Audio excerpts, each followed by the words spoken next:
Satan est un menteur et il sait ce qui se passe dans nos vies.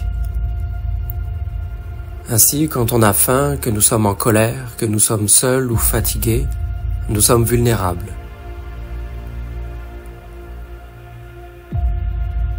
Et Satan attaque dans tous les domaines de votre vie.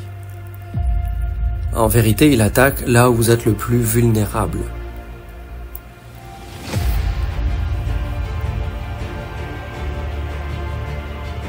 Quand vous avez faim, comment vous sentez-vous?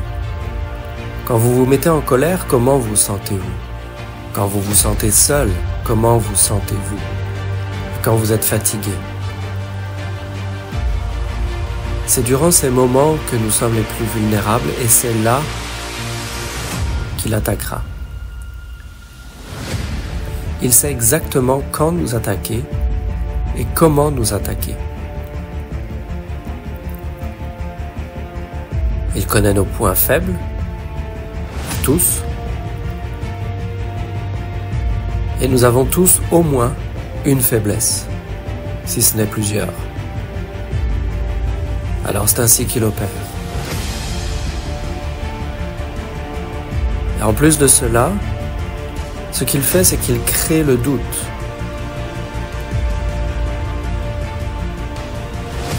Le diable attaque dans les domaines où nous sommes le plus faibles.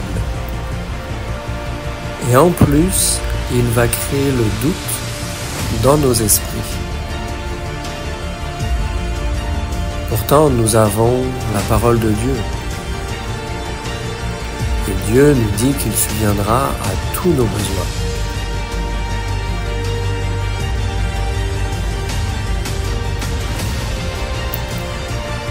Mais le diable est capable de mettre le doute dans notre esprit, en nous faisant douter de la parole, en nous faisant douter de commandements. Nous sommes toujours à la recherche d'une interprétation. Pourtant, quand il est écrit « Tu ne feras pas ceci »,« Tu ne voleras pas »,« Tu ne tueras pas », y a-t-il vraiment place à interprétation? « Tu ne porteras pas de faux témoignages »,« Tu ne commettras pas d'adultère ». Il n'y a qu'une seule façon d'interpréter cela. Tu ne le fais pas. C'est très simple. Et c'est pourtant un bon exemple qui montre que le diable est capable de nous mettre le doute même sur des choses extrêmement simples. C'est comme cela qu'il opère. Il peut travailler sur nos désirs, il peut travailler sur nos doutes. Notre esprit est extrêmement vulnérable. Et il aime cela, il sait, il joue avec cela.